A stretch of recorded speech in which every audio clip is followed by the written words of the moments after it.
We'll get started in just 1 second. Microphone should be working. Sorry, Hunter, I Let me check YouTube to make sure we have audio. I was like, I'm sitting here and I'm like, oh, that's Hunter's right. I like maybe. It's cozy. It's going to the kitchen.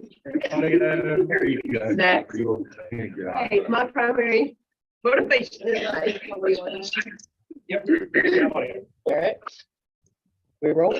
All right, I'd like to call to order the Village of Marvin Parks Recreation and Greenway Board meeting here on Tuesday, 7th at 9:04 a.m. I see with myself, Bob, Jennifer's. Jennifer squared. Yeah, there you go. You have a quorum. Second item on the agenda is the adoption of the agenda. Any edits or changes that are requested by anyone? Nope. Do I hear a motion on the table to adopt the agenda as it is written? So moved. Seconded. All in favor say aye. Aye. Next item on the agenda was in our original package and is the meeting minutes from January 3rd, 2023. Are there any additions or edits requested for those meeting minutes?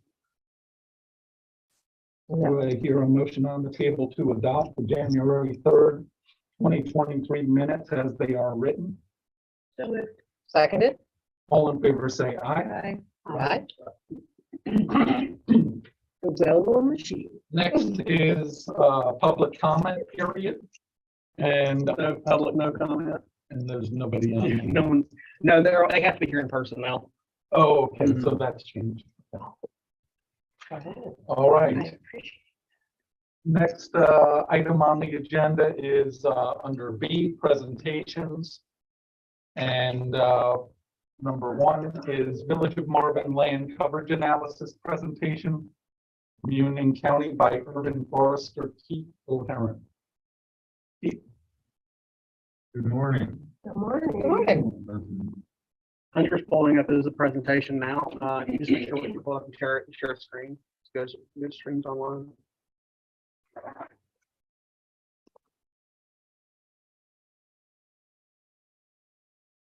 Again, everyone, I apologize for our accommodations today. We like them. It's actually nice for all like together. What do you think, Kim? I can see everybody and you know, it's just. I like it for yesterday, but I don't like it for today. It's a different day. Well, let's hope I like it for Monday, Sam. let's hope it's working. Let's hope the maker is working. It's Tuesday, I need to be in the big room on Tuesday. Hey, let's hope it's working for tonight. If not, can't live stream otherwise. Is it now state statute that we have to live stream? No, we offer currently. Just saying, if you want to see what's going on, you should probably come in meetings. Our policy only says we have to record. Wow. You really like that style of it. You're on the Zoom or Yes. There's no WebEx. It's only to go into the Zoom meeting and screen share screen. Then we bring the green on the bottom there. It's so hard with this like mouse. I'm looking at Right. And like and share. oh. I feel like you're doing it with your toe or something. Okay, so you guys that haven't met Keith, I think he's been sort of putting meetings that you guys have become familiar with him. I've asked him to come present to you guys. We have received data basically on tree canopy analysis, our land coverage for for all the municipal districts. Have Keith kind of go over that data, and then we'll kind of get into what that data means. This is also an opportunity that if you think the data is wrong, ask questions, because that's kind of one thing that I can review. Yeah, I think that's right. Some of you guys have been here longer, so you guys might have some more points. So I mean, so I'm going to turn it over to you, and then I'll back here. Yeah, is the that snapshot, was that in their packets? Should be, yeah, but yeah, their snapshot. So Yeah, I that's the see it there. snapshot. Yeah, so that's I think we're probably about ready to pull that off of a draft but we're gonna go over a presentation first. So, let's see, it's gonna advance for me, Oh, please. why is it changing on the bottom screen? Oh, interesting. Click enable editing. Right there. Yeah, it's changing on the bottom there. Got a lot of technology.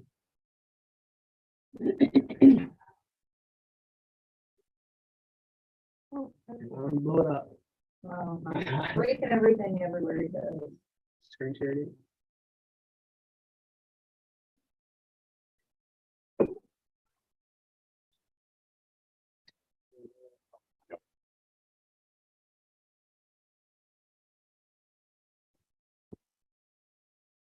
I think we've all learned to be patient with technology.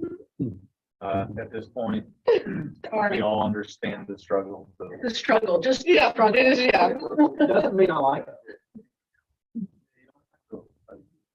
Or, okay, I want to we should reshare. It's struggle. It's real. Okay, or, no. No.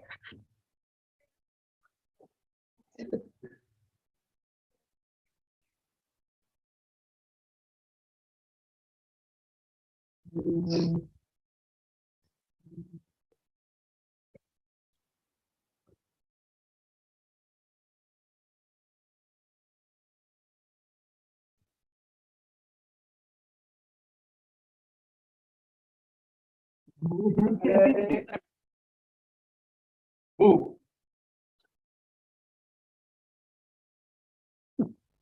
great. Awesome. Okay, so we know that, so first I'm gonna provide some background on urban forestry a little bit. And then talk about, there's some data embedded in here. And then toward the end, we'll kind of talk about ordinances. So the US population is urbanizing, and that includes Marvin. You may think of us as suburban, rural, but really we are part of this Piedmont Atlantic mega region that stretches from Charlotte to Atlanta. It's called Charlanta. And 12% of the entire US population is in this corridor. And it's urbanizing, and within about 20 years from here to Atlanta is going to be one indiscernible urban corridor, more or less. Okay. So although we may again think of ourselves as suburban or even semi-rural, really that's not the case, and it's changing rapidly. We know we're in the sphere of the sprawl of Charlotte, and even I mean, I was just talking to someone who's buying a home in Lancaster and commuting to Charlotte, and so it's already it's not leaping over us, but it's already eclipsed us, and we're all part of that now. These are our latest population projections.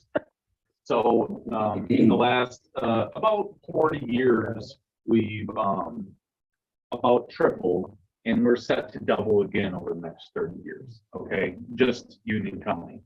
So this trend is continuing. So we are urbanizing, and this speaks a bit to development ordinances that I'm going to talk about a little bit later. But to date, Union County has largely developed in a reactive nature, and we've often acted like we have unlimited land, and that's not the case, and that's going to change quickly. And I think that it would behoove us to change that mindset and start to think less rural suburban and a little bit more suburban / urban.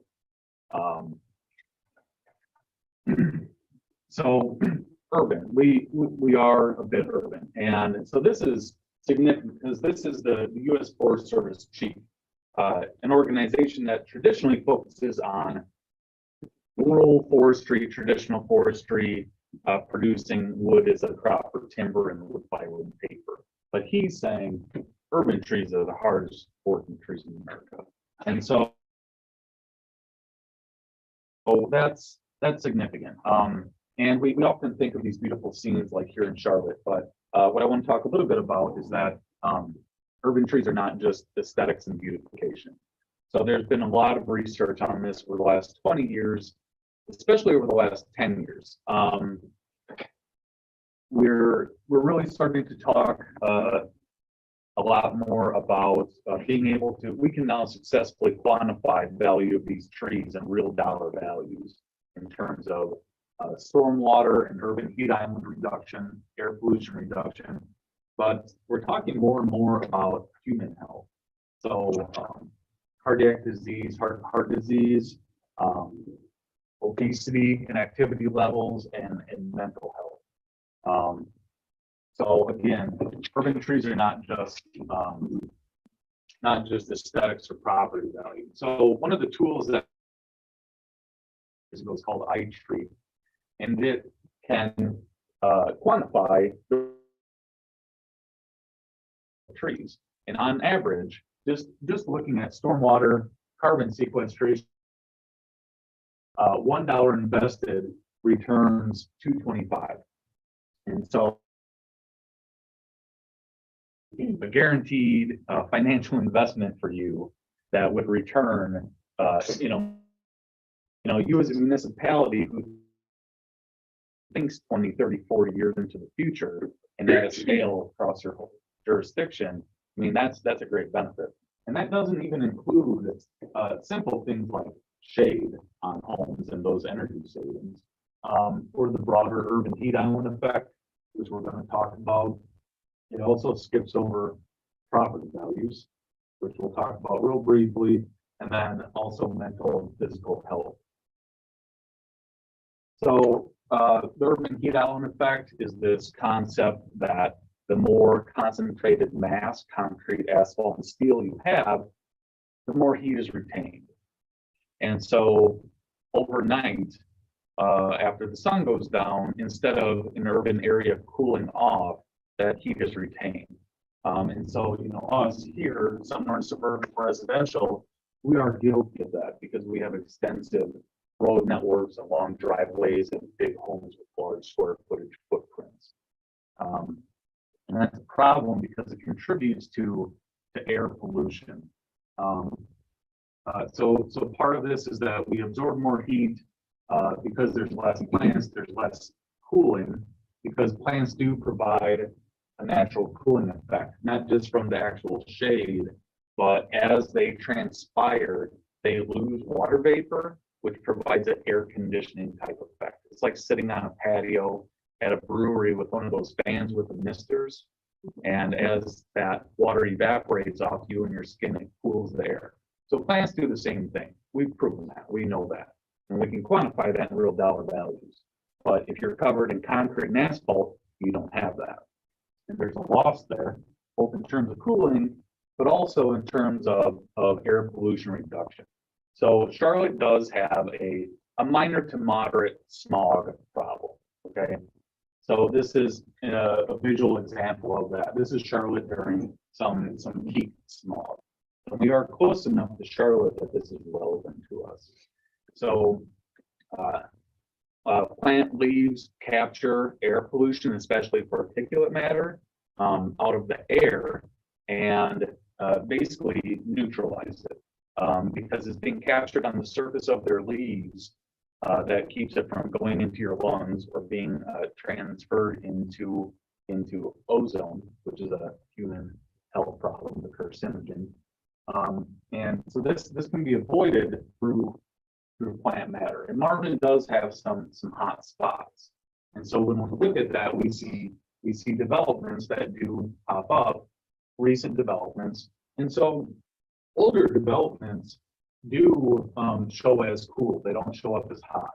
And that's as the canopy matures, as the trees that we plant mature, that spike in urban heat island, it starts to reduce as the trees we plant mature, or the trees that we retained, continue to grow and do their job.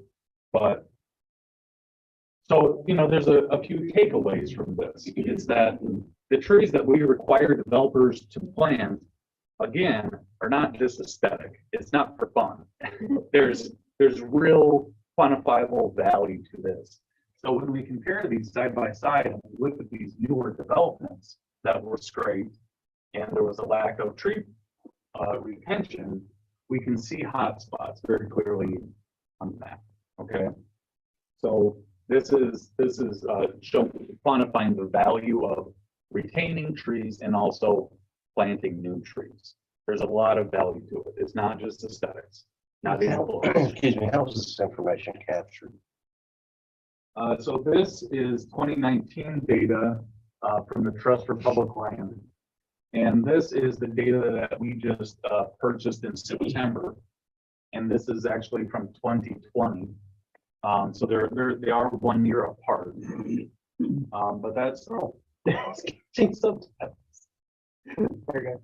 yeah. So this is the data that we just purchased. Okay, and so this is showing tree canopy. Simultaneously, we also purchased impervious. Right.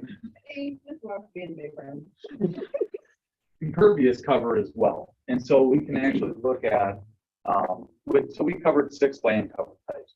We captured grass or lawn, we captured tree canopy, impervious cover, bare soil, which is largely farm fields or space that's been scraped, being prepared for development, in open water. Okay.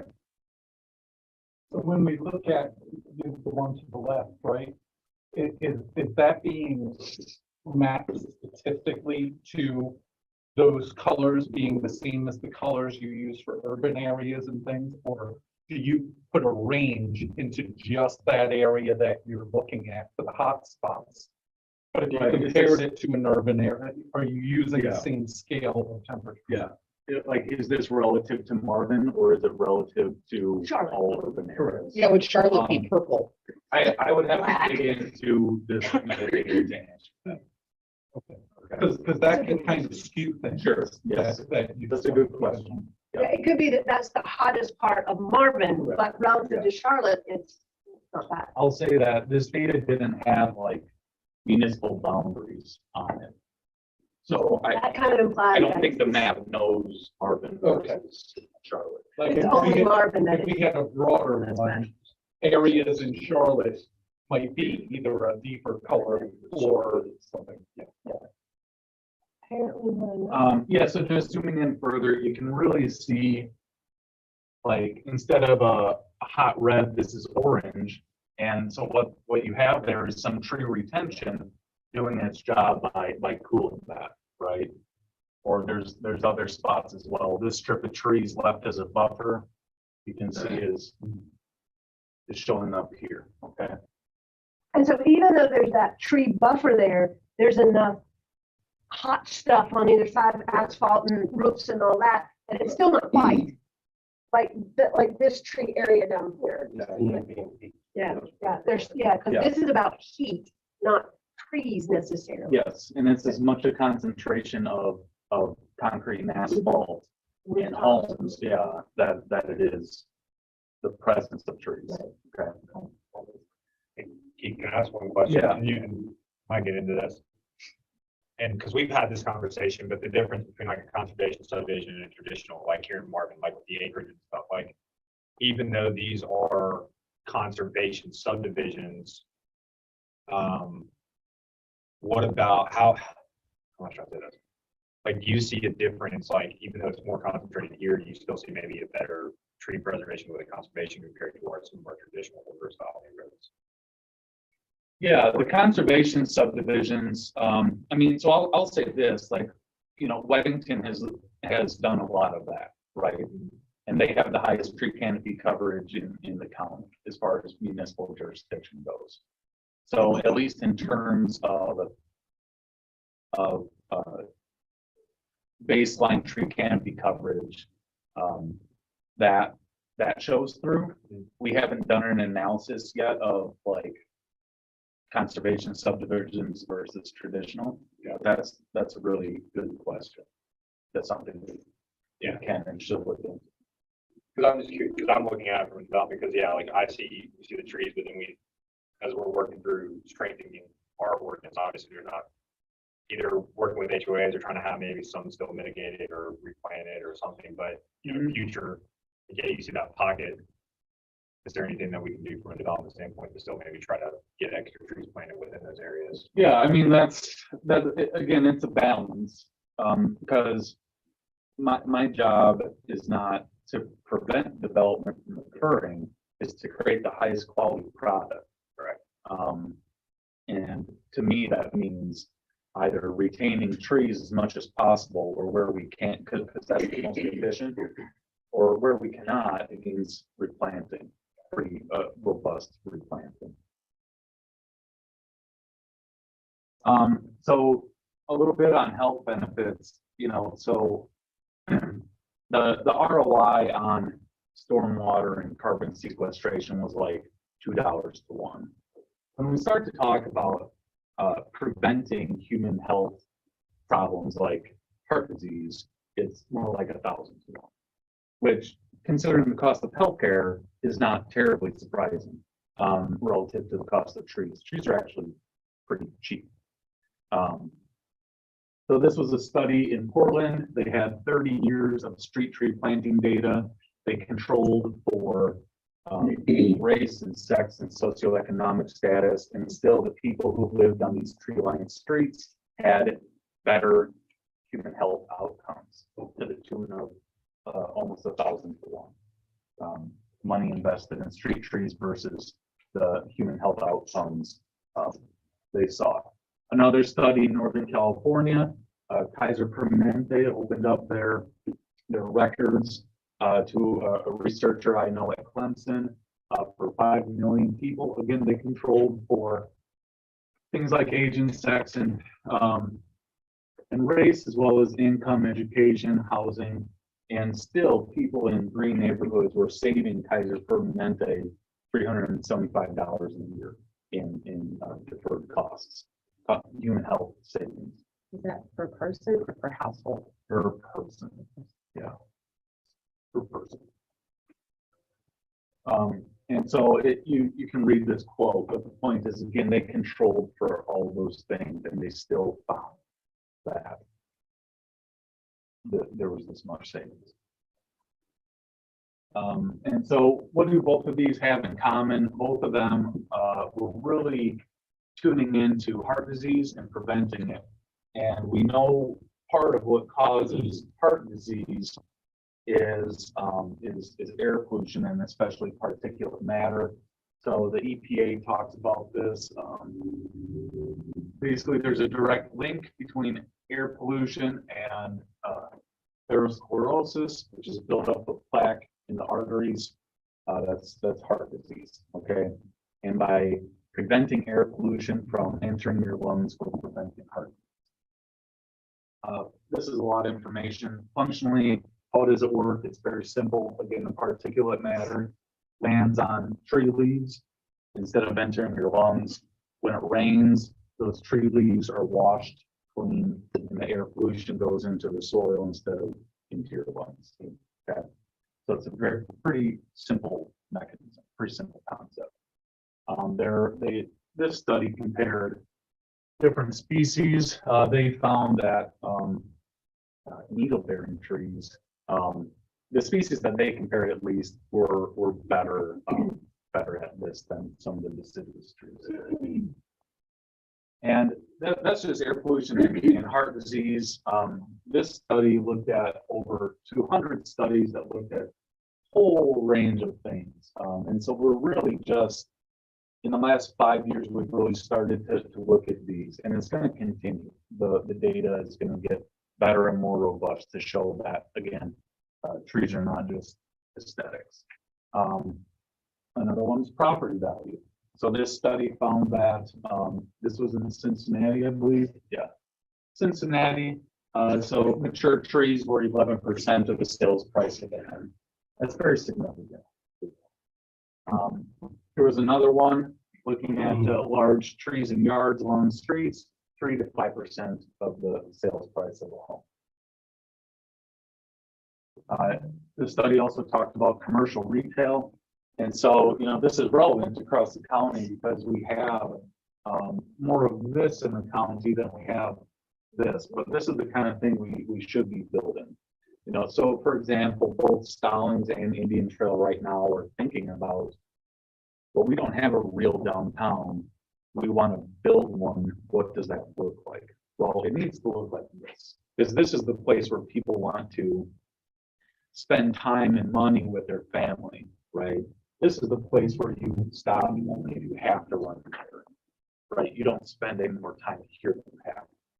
So this is the kind of thing we need to be building. And when we do this, trees and other vegetation cannot be an afterthought. They can't be bolted down like a park bench. Like trees, they have to be given priority. So it requires okay? Because I've seen attempts to retrofit this into something like this, and it's 10 times more expensive and painful and more difficult, and you're trying to grab right away from existing property owners, and it's so much easier to do it up front, okay? And it's significantly important to sales tax as well as property tax, right? So it's very important to you as a municipality. And as we start to think about building more density, because that is going to occur here in the county, there's a range of what we can make things look like and what we can require. There's good, aesthetically desirable but denser options available. And I live in Bonterra. yeah, that's Montera. Yeah, and so there are good aesthetic options available. Like right now in Waxhaw, one of their new developments is going to have, as well as townhomes like this, they're going to have cottages, and that's a different product. And to some people, that's a very attractive product. And to me, as a forester, that means less car habitat and more people habitat. Like per unit built, there's less driveway and road and more space for soil and plants. And that's what I mean by car habitat versus people habitat. A lot of what we build is focused around a car, and it doesn't have to be, there's a compromise. I'm not saying we have to omit cars or exclude cars, but there's a compromise where there are attractive products that can be built. So again, what's the point? Urban forestry is not just aesthetics or beautification. It's everything from property values to sales tax to human health, okay? And this kind of repeats that. So how do we move forward? How do we move forward? So I think of urban forestry in all my municipalities here across the county in 3 buckets, okay? One is development and the ordinances associated with that. We'll talk about that first. And so that includes tree preservation, which Marvin's ordinance already has some fairly strict tree preservation included. Topics like conservation subdivisions, how much density do we allow, what's appropriate, what does it look like, what's the feel, what does it look like from the road, things like that. Those are good conversations. And because we have this tree data now, we can answer some of those questions, not with opinion and anecdote, but with actual data, with some fact, okay? And so moving forward, as Marvin has these conversations, me and my team can contribute to that by providing some insight, okay? And this is increasingly important as we add more asphalt and pavement, we have more localized flooding. A lot of this stuff that's been built over the last 20 years doesn't have excellent stormwater mitigation to keep things on site. Instead, a lot of these things that were built, the thinking is to put it in a pipe, put it in a creek. Okay. So that leads to localized flooding, as well as erosion and degradation of our native streams and rivers, okay? So, a lot of what we're gonna talk about, over the next 5 or 10 years is not just that concrete infrastructure of pipes and curb and gutter and concrete, but keeping water on site through impervious. And so really all this means is taking stormwater infrastructure and landscaping and combining the two, okay? It's, there's often a lot of, like, pushback from developers that it's expensive, or, they'll say that the state doesn't kind of give credit for it. They do, that's not correct. So these things can be accomplished. They need to be, especially as you get more urban. And the point is, we don't want to be just reactive anymore. We need to, I'm not saying you, Marvin, us, you know, the county as a whole needs to be in front of it a bit more, a little bit more proactive. And again, that means thinking more, slightly a bit more urban, because I think we are more urban than we think we are. So there are 4 levels of tree ordinances. The first and the most basic that most municipalities engage in is a public tree ordinance. It's generally not terribly controversial because it's just talking about regulating trees on public property, like road right-of-ways. So you're not regulating private property. However, most of the towns in Union County don't have this. We kind of skipped over this and went straight to like level 2 and 3, which is dealing with development, because development washed over us like a tidal wave so quickly. Again, we were very reactionary, and we don't really have this basic level of public tree ordinance. And this is what's required to achieve Tree City USA status. And yet we don't have it, even though it is the basic level of tree ordinance. Really, all it's focused on is these few things here, establishing some minimum standards, kind of, you know, putting your money where your mouth is, right? Because if you're going to tell developers what to do with trees on their property, you yourself need to do well by the trees on your own property. Can I ask you a question about the middle there, the creative program independent of political and public opinion? What does that look like? Broad concept. Okay. And largely that means answering to a dedicated tree board, or often a Parks and Rec board. Okay. Keith, is there an organization in Union County at a macro level that oversees implementing, let's say, public tree ordinances and pushing that downward? And do you work with a group of people from the public sector to help you on that initiative? I don't have that kind of advocacy or support yet. Would you like to I have love that? yes. Use the word yes. That's so good. I think she's talking to the right room. Positive person. It just seems, you know, there are many people, Yeah. including me, that are passionate about what you're discussing. Yeah, and so, you know, I have a slide at the end, but I'll say now, if Union County was a city, we would be the 5th largest city in North Carolina, between Greensboro and Winston-Salem, okay? So because I am county-wide, I think of us as a city of 250,000 people. And as a city that size, we should have a trees Charlotte or similar, but we don't. So there's your answer.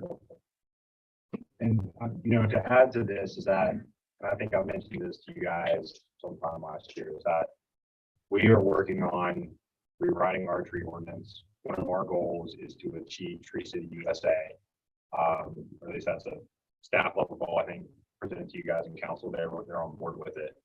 And so using this data, using, you know, Keith's guidance and help and support on rewriting that, and then taking the necessary steps to get that status, as well as, you know, strengthen our development ordinance, strengthen our or establish the public tree ordinance as we have, you know, this property, the park, as well as our roads, all that stuff. I mean, all that is stuff that we need to start planning on, because it's kind of not there.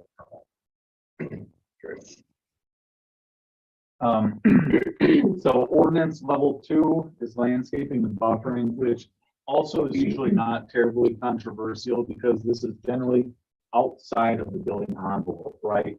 You're regulating just the setbacks, which can't be built in anyway. So you are in no way interfering with yield or what can be built. You're just saying, you know, between different use intensities, you have to have screening. But this is low-hanging fruit. It's extremely important. If you don't require developers to preserve the existing vegetation, they'll often scrape it off anyway, which we talk a lot about trees and the existing vegetation. Honestly, what I care about more is the soil and keeping that native topsoil in place. You know, I get comments often like, well, you left these tall, spindly pines along the edge of this development and they look silly. I don't care. That's aesthetic. And that's not the point anyway. The point is that they didn't scrape off the soil. Because when those pines die or fall or whatever, something else is going to come up. Native, deep-rooted perennials, wildflowers, trees, shrubs, native stuff will come up in that topsoil because it wasn't scraped off and sold off. And so it's more about protecting that, and also that is stormwater mitigation, because the impervious nature of that topsoil is much better than the compacted subsoil on developments. The compacted subsoil on developments near homes that's then carpeted with grass, from a stormwater perspective, functions more like pavement than it does our native topsoil. It's not as pervious as I think we think it is. So this, and Marvin already has some of this. Level 3 is tree retention, and this can create controversy because now you are within the building envelope, right? You are now having a conversation or negotiation with the developer about moving the pieces on site around. But this is occurring all across the state, and it's even occurring here in Marvin. I mean, some of these developments have had tree retention within the building envelope. So y'all are already engaged in this, just to be clear. But this isn't just about developers, this is private owners as well. Well, we're getting to that, okay? And that's level 4, because the logical thinking is if you're going to require trees to be retained when there are permits open during construction, you might as well, after those permits are closed and the construction is done, if you don't protect those trees after the fact, what's the point? Because then every time, you know, there's a tree that offends someone, they're going to cut that down. Now, if they're going to build a pool, you know, that goes back here because now there's an open permit, right? But again, basic day-to-day tree retention is where right now Marvin's ordinance is kind of a gray area, very, very gray, and that means and I guess y'all need to think about, do you want to engage in that or not? And if you do, you have to staff it appropriately because it's a fair amount of work. Okay, so those are the 4 levels of tree ordinances. All right. Question. Can we have copies of the presentation? Yeah, I I provided believe this. the deck is in your, Oh, okay. attached to your agenda. Okay, great. Bob, I can print one too if you want this I one. appreciate it. So just remind me after the meeting. It's great information. One question, because this is something I've noticed when going back through, I mean, just using student developments, for example, we just approved one, the estates at Marvin Acres, the Brantley property. And you have another one, and that's one that it's like the developer is planning on getting plans approved, essentially individually selling the lots and then. In your opinion, from like a tree retention point, is like when they're looking in there, you know, their tree survey and their tree mitigation and within their construction plans, like, do you think it's better to do a lot by lot basis based off of what they want to build there, or just more of like full scale building pad, and that's where you know, anything within that, even though it's not the house that maybe the house is smaller than that building pad, they can go ahead and click, you know, there's a tree that could have been saved on that because they're putting a smaller house or something, because that's what the property owner, the person, that's per person. I mean, I'll say this, retaining trees, which again means retaining native soils, is always more efficient and preferential than scraping it and planting new trees.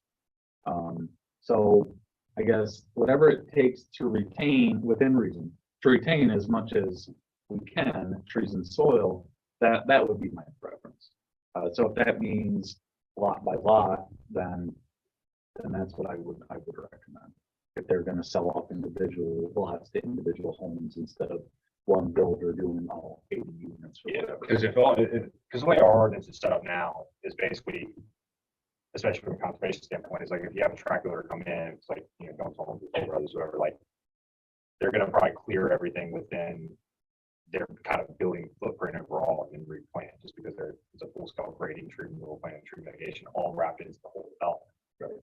Whereas the one that just got approved is like, you know, because they asked me, it's like, well, what do we do? And if we don't know, I'm like, well, I'd rather you guys at least get some type of base grading and tree survey and mitigation plan, and then tying it to a permit. If somebody then purchases that lot, have a custom builder build on it, they individually would do their own tree removal permit and tree mitigation for that lot specifically. And I think it's more work on me, but in a way it's more detailed for the better product. It's going to be a better product. Yeah.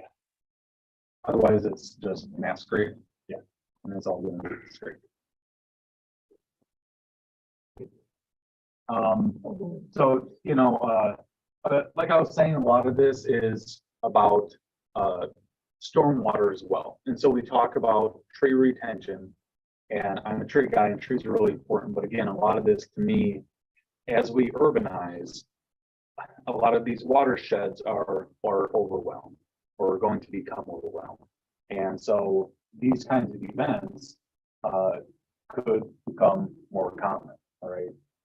And so just, again, the traditional thinking hasn't changed since the 1950s, is concrete, asphalt, and pipe, and put it in a pipe and put it into a wet pond maybe, but then straight into a creek. Just get it off site, get the stormwater off site.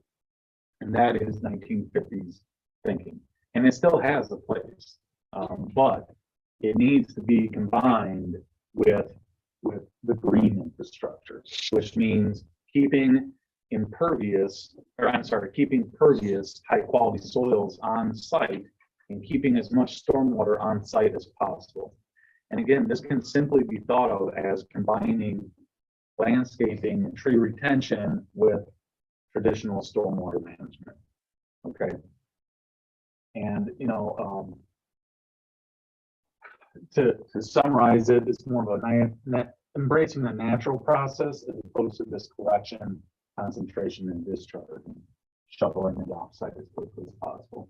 And I mean, aesthetically, this stuff is gorgeous. It is more expensive to maintain, whether that's on an HOA or homeowner developer. But again, you have to think of it in terms of it's two birds with one stone. It's landscaping and stormwater combined. And so when you talk to a stormwater engineer, they'll say, well, that's more expensive. But yes, it is, but it's not just stormwater anymore. Now it's stormwater and landscaping, and it's trees and all those human health benefits that I just talked about. Property values.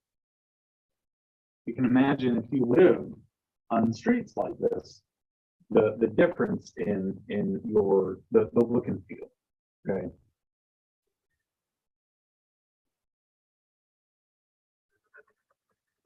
And even ponds, even wet ponds. So most of our wet ponds in the colony are, you know, like a kiddie pool in summertime or something. It's pretty dismal, and it doesn't have to look like that. You know, so this is something that I'm just, you know, experimenting with a few HOAs, trying to push them toward this, to stop mowing up to the edge. You won't have so much, you know, Canada geese in their feces if you stop creating. This is goose habitat. They love this. They love it. invasive goose habitat. Right. Yeah. And then it's like, well, why do we have goose poop everywhere? Because you're creating goose habitat.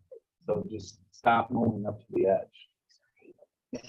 One thing I'll ask slash mention is, so I hear this from certain HOAs that they would rather have on the left than right because they're worried about what species or everything that.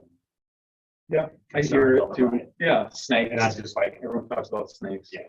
Or just, they have no tolerance for something that's not turf, Sure. because, oh, it's weedy, or it's too wild, or, whatever. Right, it looks icky or messy. Yeah, I mean, I think that looks way better than that, but unfortunately, But that's an educational process. Hopefully it's an that educational many of us process, in the room yes. are slowly, painfully working on, but Yeah, yeah. and that's a big challenge. Yeah.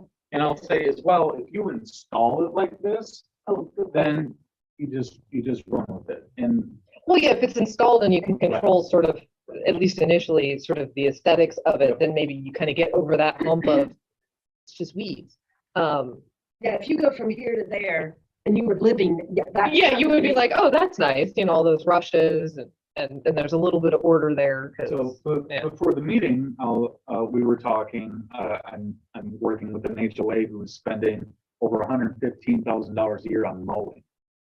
Right, and then And if they so channel that that's- into something that doesn't need care. And so they're talking about raising their dues to keep mowing things that don't need to be mowed. I said, why are you mowing this? Is it aesthetic? Is it safety? Is it an athletic field? No. Then why are you mowing it? Well, it's always been mowed. Like, okay, so you're gonna raise dues to spend more money on mowing things that don't need to be mowed. Mhm. And so that's one, talking to Yeah. the pocketbook is one way to get them to make this kind of transition. Yeah, to break this love affair with turf. So the second bucket, we kind of already talked about this, I think about public trees on public property.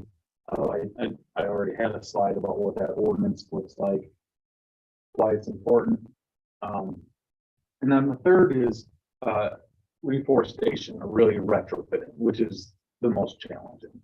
And again, to your point, Bob, yeah, I don't have a countywide advocacy or support network. And, that's like a 3-year goal or something. Yes, question real quick, and it's not specific to you, but it seems to me that from an alignment perspective, the DOT should be working hand in hand with you in terms of meeting some of these goals in terms of reforestation and so on and so forth. Is that true? Yeah, I mean, that would be one very important partner.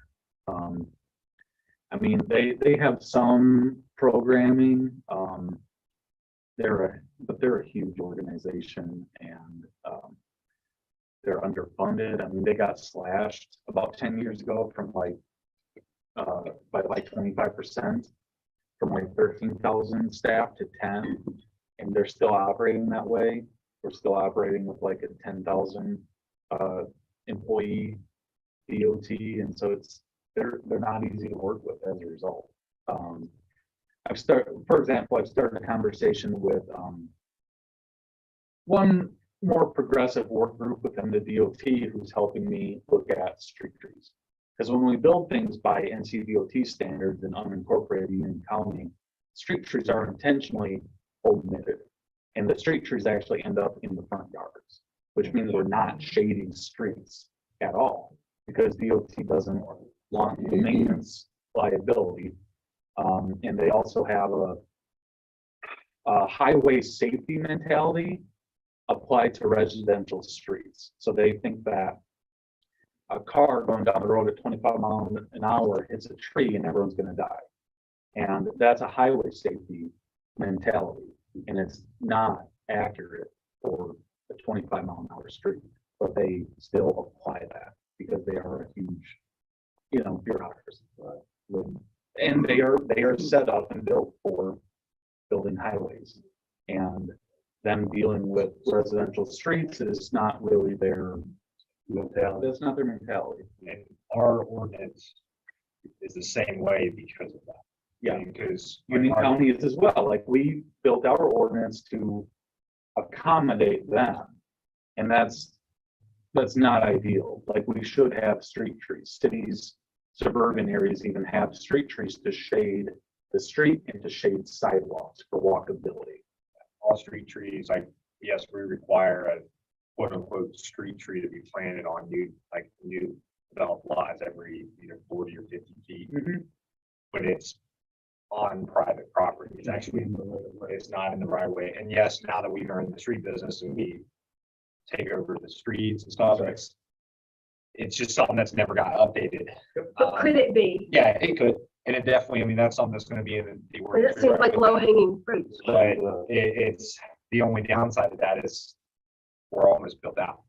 So, you know, yeah, I mean, as we get really the two ongoing developments and stuff that we can definitely have them implement that, especially with the Jones Homes Heritage, because with it being traditional and our requirements for the Heritage District as it is. But yes, I mean, that's a good example of why of how our ordinance is shaped that way, is because we didn't maintain streets when we first got incorporated. We did it until what, 8 years ago?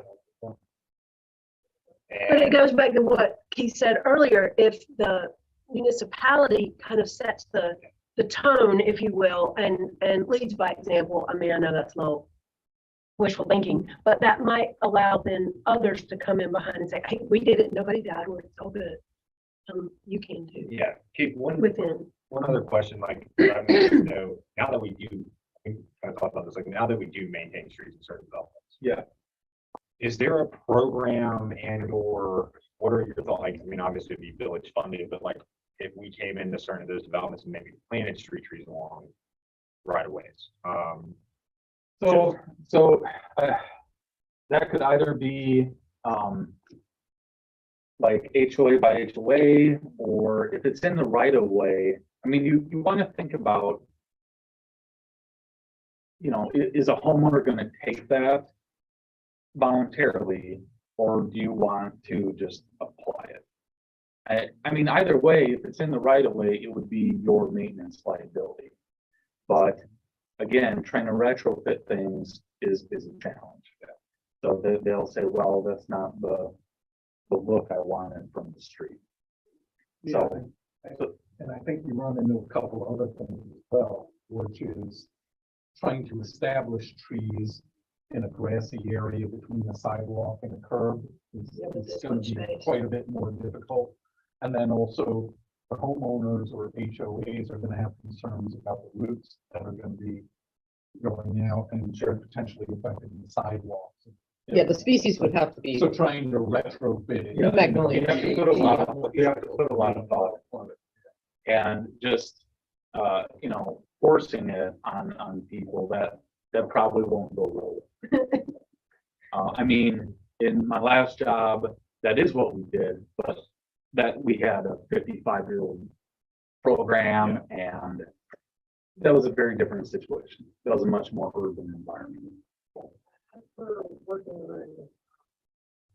on because we're thinking about taking over, doing a GI law and taking over more of the connector roads and the neighborhood roads. As we're planning where those connectors are going, or the loops actually can go, with the planning portion, we should maybe think about trees that we do at these connector roads. We kind of have it planned out. No, that's a good point. I mean, as we do finish this and we acquire easements for sidewalk or multi-use path, and that we should make sure that it's wide enough to have some. Because I know there was one person in our neighborhood that asked for potential use screen. But that's a good point. But I mean, even like, especially like the heritage district, I think we end up taking over Newtown Road. the planning for width, and I mean, to the extent that we're already built out, like you said, it's kind of moot, but anything that's new, you know, one of the things that really struck me was that picture that you had of the strip mall and then the tree line shopping district is the width of the streets that needs, or the width between the developments that have to be. Right of way, yeah. Yeah, And because I so- mean, I'm from California where we had like Los Gatos and all that kind of stuff. Looks exactly like that with the big wide streets, but you hear, like, there are some developments in Union County where you can't drive two cars next to each other like, Curitan over there. Like, you cannot traverse the street if somebody is parked on the side, and so there's no way to shoehorn trees in. So, I mean, I think it's extremely important not only to consider the species and stuff for the sidewalks, but then as you put in, like, do we have the room for it? So if it's any future planning, we definitely need to have a thought to wide enough spaces Yeah. such that we can put these in without them becoming a future problem with roots or traffic. Give them a little soil. Yeah, give them something to grow in. This is the Um, tree and this is. concrete. Yeah, when the concrete, like in Los Angeles, comes up to it like this, I always wondered how they survive. Like that, yeah. Because there's concrete and asphalt and concrete, and I'm like, there is no water getting to any of this. And so, like I said, that's kind of where I am right now with Indian Trail and Stallings. Mhm. They're basically gonna build downtown districts from scratch, which is a wonderful opportunity. Beautiful, as long as they provide enough room and not say, oh, hey, we need the sales tax. So we want to, double the amount of Well, the this- buildings this and the shop generates rates. higher rents. Yes. So more Absolutely. property tax and more sales tax than, Mhm. than this, because this ages. Right. Yes. Keith, are you familiar with the Greenville, South Carolina downtown? Greenville, no, I haven't been there. They redid the entire downtown. There's the North Picture. It could well be. There's the one. And See they, that sushi restaurant on the corner. they redid the entire downtown, with the tree lined. I mean, it can be done and it is absolutely beautiful what they've done. And they reintroduced restaurants and the downtown became vibrant because of the I can. Yeah, so trying to talk Monroe, into this. I'm is telling they- you, matters. Because Monroe I is love just starting to feel like, Monroe's gonna heat up in the next 2 years. Literally. Yeah, if they don't do that, yeah. Yeah, I mean, Monroe is also updating their ordinances. They've had a couple high profile tree removals that were not permitted in the historic district in the last couple months.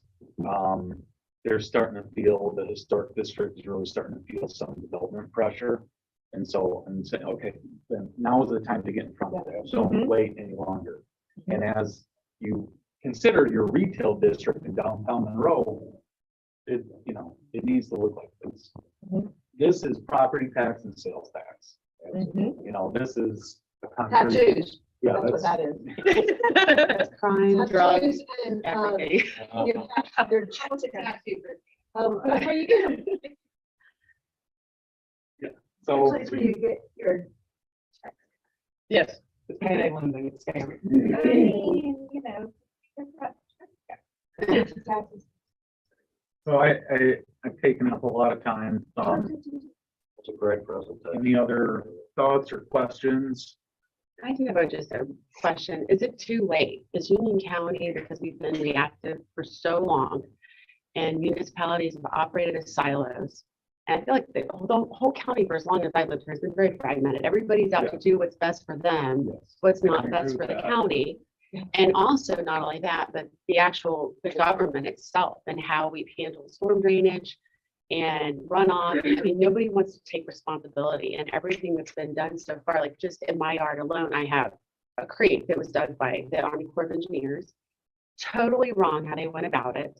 And we're only going to see the floodplain increase as more development increases in Union County. I've watched it for the 16 years I've lived there. Can we fix it? Is it too late to save it, or is it too far I gone? don't think it's too late. I mean, I'll say, first of all, looking forward, it's very important still to get in front of it because we're gonna continue to grow. So getting in front of it now is still better than nothing.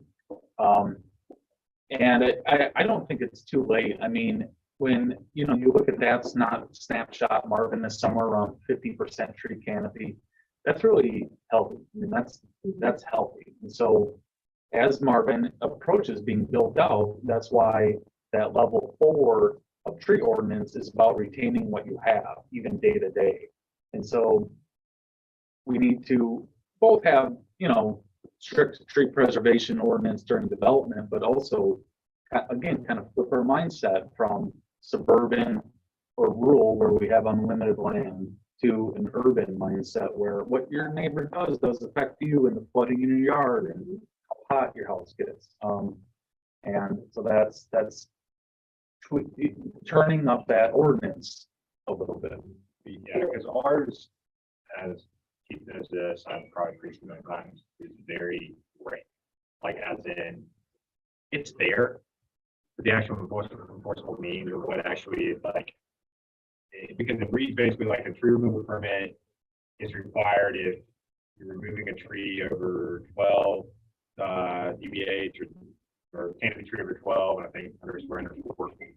But then it has this clause in like you're exempt if your lot was platted before October 1st, 2003, or you're in a non-subdividable lot. It's like it doesn't really make sense. Like, So I can share a little bit of it because I was on the committee of 5 people that initially developed that. And that came about, number one, this was 2003, 2004 that we were asked to do this by the planning board. And we essentially, there were only 4 or 5 tree ordinances in North Carolina at that time. So what we did as an advisory group is we got together, we looked at Charlotte, I think Huntersville and Asheville, and maybe 2 other smaller, more similar to Marvin. But one of the things that we wanted to do at that time is we really geared our tree ordinance, and it became a Frankenstein of those other things, and it got cleaned up to some degree, I think about 8 to 10 years ago. But we wanted to have the public's buy-in. Yeah. So the first thing that we wanted to do is we wanted it to be mainly applicable to developments.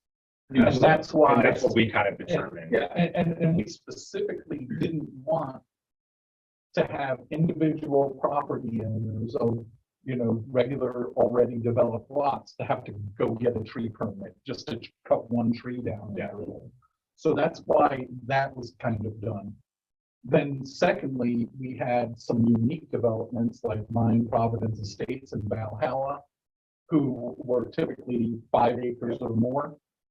And what we didn't want to do is have those same individual owners who couldn't subdivide their lots. They were deed limited to be able to subdivide, but we wanted them to be able to cut down trees for a pasture, things like that. So that's why that other component came in, which basically, I think you're talking about that phase 4 part, you know, and I think that's where you get into concerns from the public. Yeah. About having to run to the office every time they want to cut a tree down in their backyard. Yeah. Whether it's because it's doing something harmful to their property or a concern for their house or things like that. And, you know, that, I mean, I can only say what our intentions were back then when it was developed, but a lot of the things you're talking about, there were specific reasons. Yeah, and that's like I said, the intent's great. It was just like, and that's kind of what we determined is to your point. Because trust me, I'll never forget this. Like my first week or 2 of starting Marvin, I got 3 or 4 calls. My neighbor's cut down a tree. What are they doing? Or like, did they get a permit? I'm like, That was my neighbor. I was like, That was my neighbor. and basically it's like if it's not tied to like a pool permit or some type of zoning permit, then it's kind of hard to enforce them getting a tree removal permit. But you know, now it's kind of tied with that thing. So then we have record of it, we have enforcement being behind it. It's like if somebody cuts it down the way that ordinance read, like it was kind of, I mean, that's one reason what Keith and I kind of talked about was like taking that intent out of some of that, reorganizing it and then building it. Because like it's there, but there's more teeth into it. And it's, you know, I think, who were you saying, was it Indian? Who was it that we talked about last week that he said they want to go all in and want to have the strict? Yeah, you know, it's always about to get pretty real. And as I'm working through this ordinance process, that's part of the reason, you know, wanted to get your guys' input as well as, you know, taking the council. It's like, do we want to have that level 4? Do we, I mean, it does come down to staffing, and it also comes down to like how strict do we want to be? I mean, And you can, you know, every community is different, and you know, there's a lot. This is a very horsey community, right? So you have to think about, well, what if someone does want to clear cut 2 acres for a horse pasture? It's always better to, you want to have some kind of pressure release valve that allows them to do that, but provides some kind of a mitigation. Correct. Yeah, So you have to, and you can do that. I think that balance is critical. That balance. I mean, the fact that I'm on this board, I think everybody here knows I'm a major advocate for green space and trees and native species and all of that. But I can also speak to horrific experiences at every single house I've ever owned, most of which were in California, where I have had to remove a tree. One of them was dropping branches because it was a Monterey pine that had been planted in a median, and it was dropping branches with diameters like this, and almost killed a person. But I had to go through a 6-week public input process where people were objecting to me taking this dying tree out because they used to eat lunch under it. And it's like, you know, you get into problems where it's like wrong species, wrong place. And we do have to balance that with the needs of homeowners for a pasture or a pool so that they can enjoy their property. I mean, you don't buy 5 acres and spend that kind of money because some people just want to look at their forest. But, you know, I mean, you know, and whatever. But if you have other uses for that, I mean, you spent your money, you should be able to enjoy your property. On the other hand, it shouldn't just be frivolous. And we need to meet these needs as well. So I think the balance, what you said with release valves, Yeah. and making sure that it operates in a reasonable fashion such that, you know. Yeah, no, I, trust It's me, not California. I don't want, Yeah. and because we've had these conversations, like, if anybody does come to would like to remove trees, like, yeah, I don't want to, if it meets our ordinance from a setback standpoint. And as long as our ordinance is good so that it Yeah. And so. gives you a framework but to do what we make want to sure we do. have but teeth without- on, Yeah. You know, updating our tree planting list and our mitigation list and all of that plays into it, because at least then, hey, we don't want to say no, but here's what you're going to have to do. And it's not going to be a 6-week process. It's just that it's extra step. I mean, if you want to do it, it's. Yeah, this is what needs to happen. And we have Yeah. the landscape and buffering. It's just the only issue I think sometimes I see with that. On certain properties from a pool standpoint, for example, is like they might be removing a high quality type tree or view and placing back with. With junk, yeah. Yeah. And I think that's part of what the process needs to entail, is to make sure Right. that it get executed well. People want to cut down oaks and plant maples and break them. You don't want to do that. Right.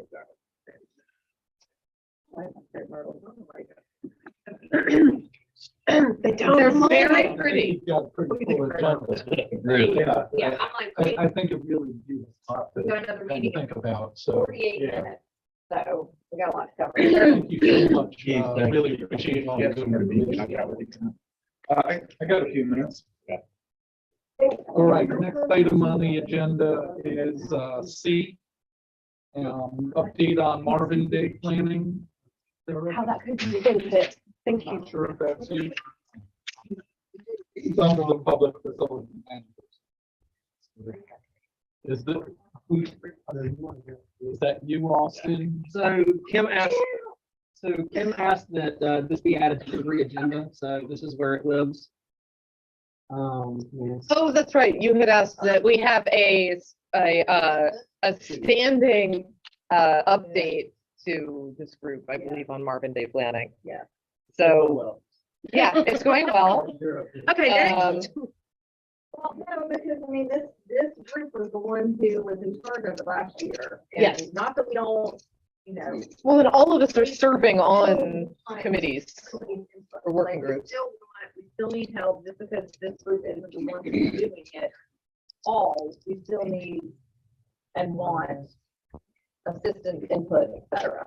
Do we, from our last, I mean, we're about to have another meeting after this, but from any of our previous meetings, like the AM group, do we have any things that we need to bring to this group? Do we need any assistance from anybody at this table for anything that they are not currently assigned to? With regard to Marvin Day. For more. Besides sponsorship, so if anybody knows people for sponsorships, we still need lots of sponsorships. So it's my understanding at the moment that the only 2 people that I have really, well, only two people that I haven't really assigned any work for Marvin Day is John and Bob. Everyone else at this table has tasks that they're working on. Mhm. Bob, I thought that was I'm gonna specific, a request. John, I didn't know if John's on a working group or not, but I mean, there's work to be done. So if anybody wants jobs, I'm happy to assign. At this point, though, the biggest push is sponsors, and we had set a date for March 1st. So that's 3 weeks Still have. and still have that deadline. Okay. So it's not that I necessarily want to assign anybody anything additional. This was the group, and I Mhm. felt like we weren't talking about it in this group, and Mhm. we had lots of great information and ideas. So I just wanted to bring it up, and if nobody wants to talk about it, we can move right along. What exactly we wanted to talk about? Like the ideas that this group had for Marvin Day, or just the event in general? You know, just if we need, like, if you were like, I really need help with something.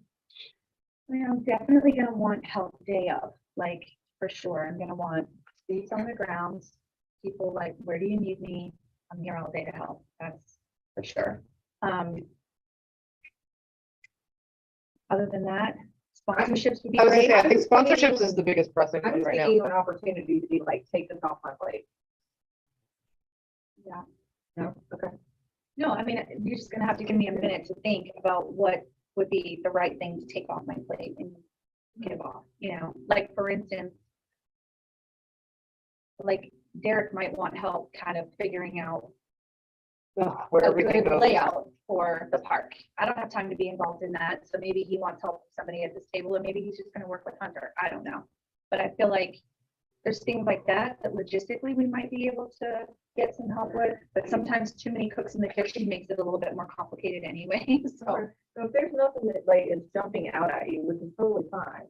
One thing that might work for John specifically is I could potentially use some help. Hi, John. I could potentially use some help with Cedar Hill I was just gonna ask. because, but the reason I haven't followed up is because that's technically under the PM Park group, which I'm not. That's like the one committee I'm not on. I'm trying not to overstep, but I'm also thinking, I don't know if it makes sense anymore to try to pull Cedar Hill in since we're not having anything at Marvin Ridge. That being said, we are having parking at Marvin Ridge. So it could be like, hey, since you're parking there anyway, walk across. But what we had originally talked to her about was taking the pony rides off of us and her offering those at her barn. And in addition to the pony rides, she would also be able, like, basically what's in it for her, right? She would be able to have her students or her boarders kind of do barn tours and walk people around after they're done with their free pony ride, come get a free tour of the barn, and maybe she would sign up some lesson students or some new boarders. So that's sort of like a what's in it for me type deal. She said yes multiple times to being involved, depending on if it works for her calendar. But whenever I haven't followed up with her, but also like multiple times I was like, so I just want to be clear that you're willing to do like the pony ride and the tours. Well, you see, And I never get a clear answer out of her. I think the pony rides are an issue to some degree, just because the horses she keeps there are hunter jumpers. They're not pony rides. So We say pony rides, but it doesn't even have, it could be a lesson horse that's tame and easy that she can put Understood, kids on for yeah. camps. I mean, we're just going in a circle. I'll So have I a don't even care if it's a conversation with her about real that. pony. And, I think what they did though last year, for anybody that was able to be there, the exhibition part and the barn tours, I think those are both real effective. And she's got other areas she can be doing a pony ride if she can put that together. The problem with the pony rides, COVID killed pony rides too, to some degree. And a lot of people kind of got out of that business. I just remember like, thank you. Yeah, but I'll reach out to Amy and get a feeling for what she can do, make available, stuff like that. And it'd be great because I mean, the goal would be for us to be out of the liability and waiver business and having the signage, and she's got all that at her barn. So it meets all the legal requirements and we need to see out of that game. As a result. If you want to help me with that, I would love it. But pull Christina into your sort of recap, because that technically falls under Christina's group. Not this one, that one. Yeah, and Kim, let me think on your offer, okay? Incorporate more help from here. Sound good? Yep. Have fun, Kim. All right, moving on to update on trails and greenways. So for the sake of time, I'm gonna give you this and just ask that if you have thoughts or comments or concerns, just to email me or call me, or we can chit chat whenever, I've got a free moment. But this is the summary matrix list that was provided from the 2020 Greenways Master Plan. It was conceptual in nature. They literally took anywhere that there was a potential property border of some sorts and threw it out there. Some of these are not realistic in nature. If you see my little handwritten notes, I went in and just made some notes. The blue stars are the ones that I would like to focus on. But I'm just asking your input on what you would like to see, what you think is feasible. You could even say like, Derek, we need to take this off completely or push it out as far as possible, because that just doesn't make any sense. A lot of it's gonna, a lot of those are gonna get pushed, like C-17.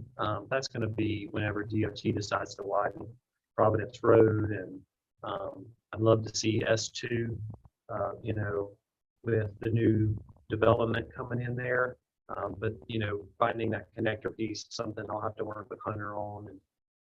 And there's just so many different factors, but we're kind of hit that wall where we've gotten most of the ones taken care of that we have a full easement for, i.e. to preserve internal. Some more phase 3, hopefully by the end of this fiscal year, if not shortly thereafter. You know, Hunter's working on that final completion piece to tie it into Amber Meadows. And so, to my knowledge, there's nothing that I could go out today and just bam, hammer out. You know, like the easement is there for the Chimneys Trail, but there's so many issues with the number of bridges that it would require, and permitting from the county. The fact that it's not in Marvin, you know, so you know there's some stuff going on there. So yeah, we're kind of at that next phase of where do we go now. So just take this, chew on it. I mean, this could be another 2-hour discussion. You know, asking questions, and Hunter needs to be in here for some of it. So if you know, if you see something you're like, you know, Derek, what does this mean, or what are the possibilities? Have you ever met with this neighborhood? You know, a lot of you guys live in these various neighborhoods, so you know stuff that I don't know. So just get back with me on that. Yeah, send me an email, call me, whatever. You know, if it's a short note, you know, just drop me a note. You know, like, hey, this isn't going to happen because of this neighbor, but or if it's a discussion. You know, like I mean, like we're not going to, you know, obviously we're not going down south. Well, I was gonna ask about, yeah, I was gonna say Saddle being all private property. Yeah, Is gonna be a use it if they want to or know about it. Yeah. Probably, you know, I don't see. I would say I have a constant stream going up and down. So people are using it regardless. But just to understand your notes here, so the check marks are things that are already like done or committed to. The X's are things that you have determined are just not really going to make sense. The hearts with question marks. Yes, I do. Yeah. Does that mean, do we love this? No, that means I love it. Is it possible? Okay. So. And these are the my push is notes. self-explanatory, and then the starred one, the 6 Mile Creek connector, that's one that you're hot for, but we don't have. Well, I think also when you look at the one anywhere you see DOT. Yeah. Yeah, obviously we price need some, yeah. exponentially goes up. Yeah. So some of those are the considerations that you have to take. Okay. Because once we get into the DOT pieces. I think the C5 star was my first, and then I went to hearts.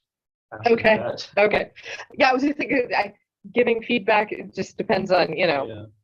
I don't even know that that's ours. Like, Okay. How we would get there, Okay. cross that bridge and. I can reach out to, I've always thought that the best option for the one with the chimneys would be to first reach out to whoever's on the board for the chimneys, to have that discussion, because the right of ways that we're given to Marvin, the easements, you know, and it's Marvin all around it. It would connect Marvin areas. A lot of Maybe we could get some a lot of our minutes. kids, Marvin kids, go to Sandy Ridge Elementary, which would also be on that. I was also council, potentially looking at a piece of property over there, so I was kind of waiting to see maybe what happens with that. Is that the Henry Nesbitt corner under the power line? So, Yeah, guys, it's- they're, Yeah, but actually, before it got sold, which disappointed me, we had been in discussions with them a long time ago. Christina, I think, have been having conversations with. Yeah, so just get up with it again. That way Okay. we can bring it back up for.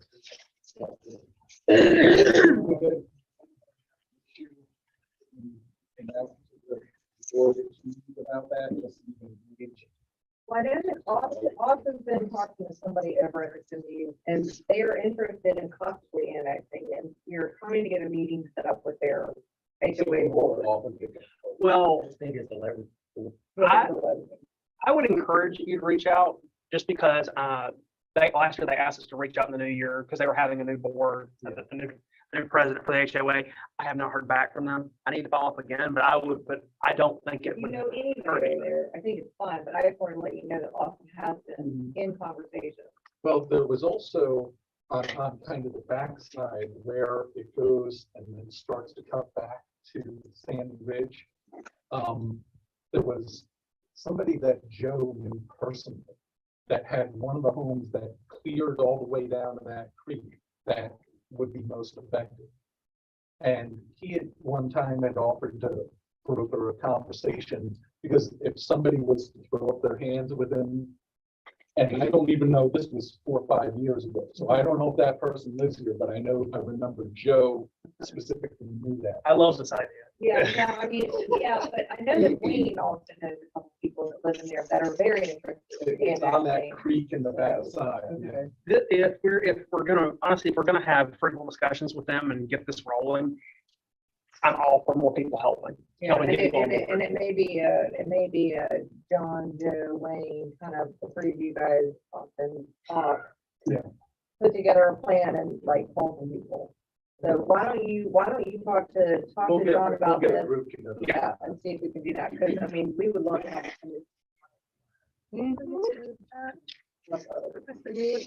All the others.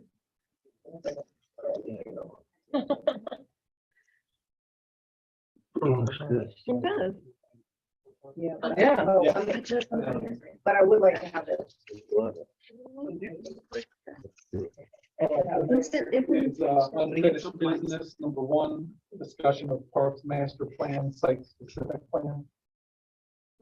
Also, we have a way to pull this up, or does everybody have it? It's in the packet. Yeah. I don't remember to pull up now, but.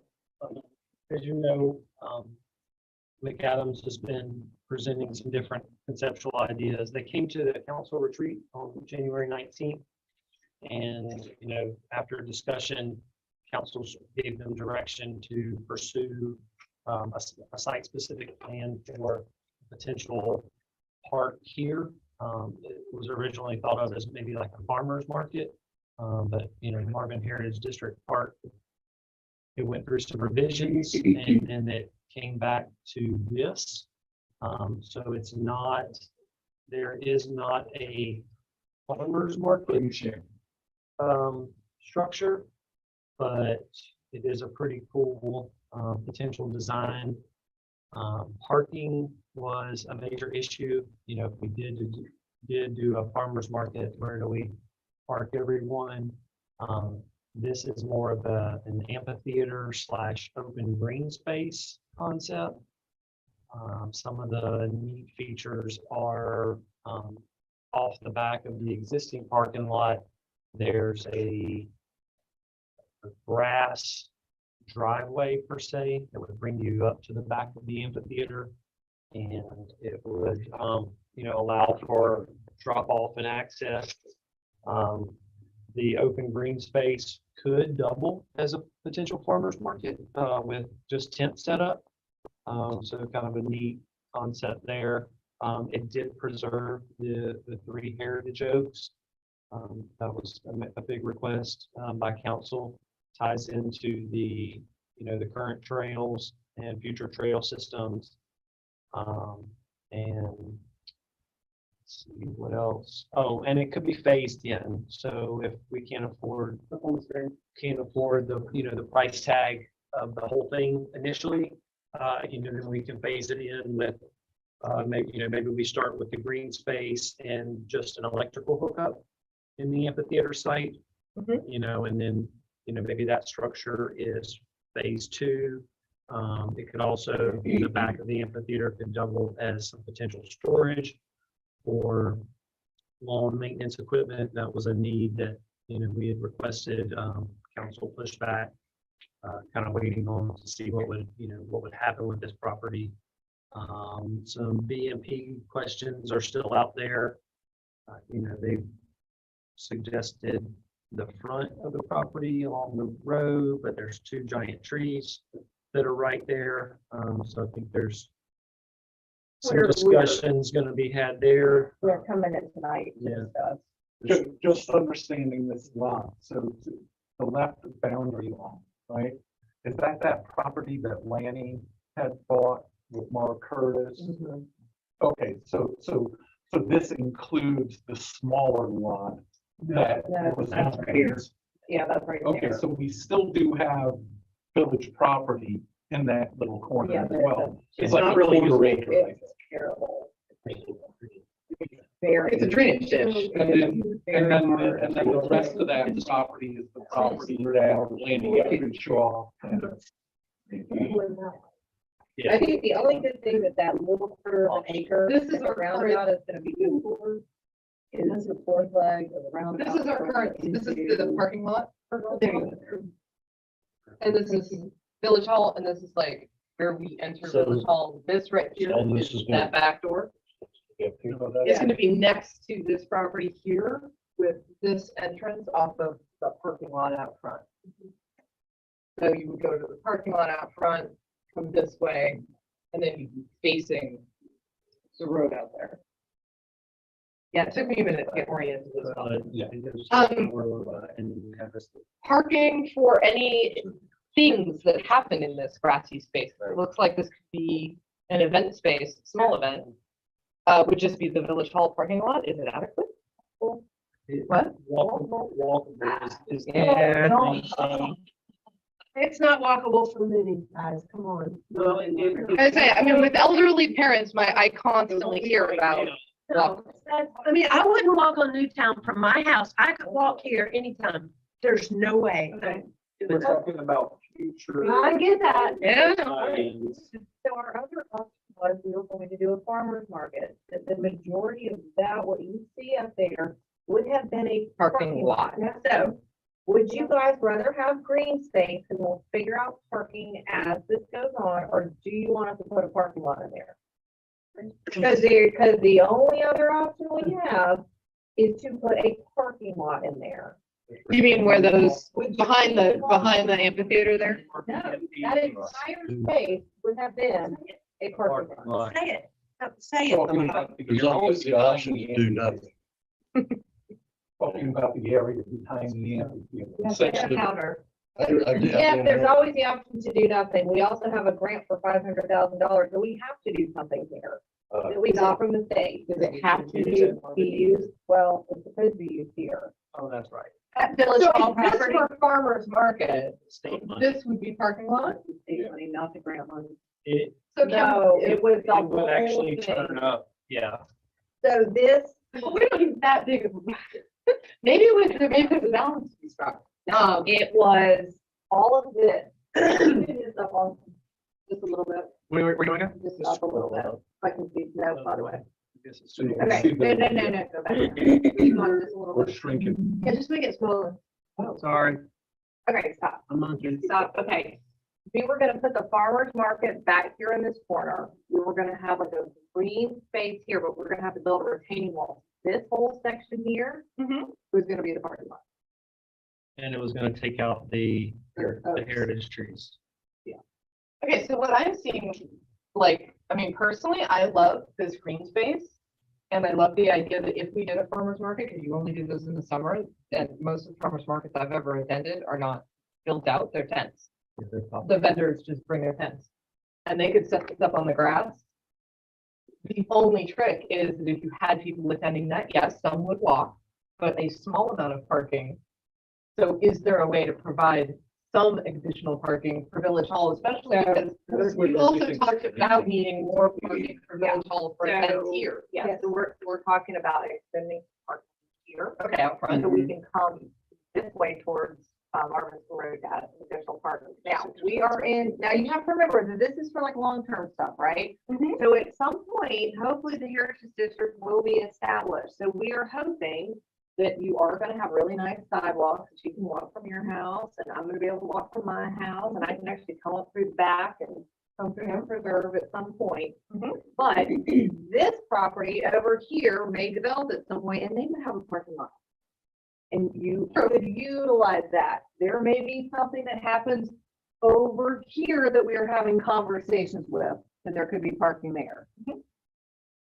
The other option that they gave us in order to give us additional parking and put something in there, gave us a little teeny green space here Next to a facility. next to a facility, and then there was something back here. What was that? There was something back there. Was that storage? And then like all of this was parking. Well, I'm a little concerned for that whole top left area because all of that water that we're moving around Village Hall to the left side of it is going somewhere there. So, yes, so we have the stormwater people coming in tonight to our meeting to talk to us about this. Yeah, I mean, they have been working in conjunction with this plan, but we need specifics. And I wish Hunter was in here right now because he could tell you that there is, once you hit like the drainage back there into the preserve is amazing. Like they built big, wide, whatever. So he keeps saying, oh, that's really good. So then a question about an amphitheater. What are we doing with an amphitheater? I know what other people do with it, but what's our vision for that? With the limitation of parking. Well, that's why I was Well, asking. you're gonna take parking off the table, though, Yeah, but yeah. it's fine. She just gave me 3 different other places parking could be So in the future. What's the amphitheater? Christina Amos and I had this conversation on the phone. It's our opinion, we are sort of committing ourselves to some sort of usage in building that, you know? Yeah. and- The public's not just gonna show up and be on an amphitheater. Yeah, so there's the concert series possibility. There's, allowing schools to use it for, I'm not advocating for any of this. No, I'm not saying what you Just talking about. possibilities. Your question. Yeah. Yeah. Because it's We do it there versus park. so that's one question, but the thing about amphitheater, I mean, I love the idea, but it's a fairly specific thing. It's not like a park can be lots of different things, but an amphitheater, I mean, you can still do those other things down in green, the big oval down there. But once you build that stage, once you build that stage, then people want to be on it or not. And so what does that look like? Yeah. It's very specific. It's like building a hospital. It can't be agree on. with you.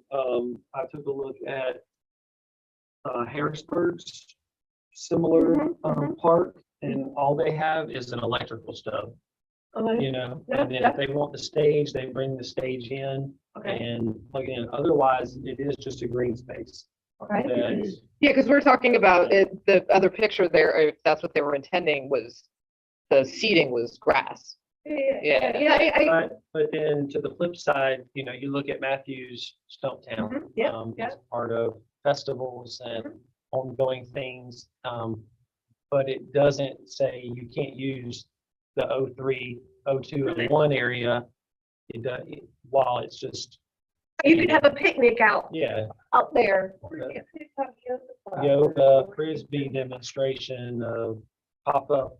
I love the O3 part. I'm down with the amphitheater and just having, no, I know you're not. I don't necessarily have a use for it, but I just, something about the idea opens a box for possible uses.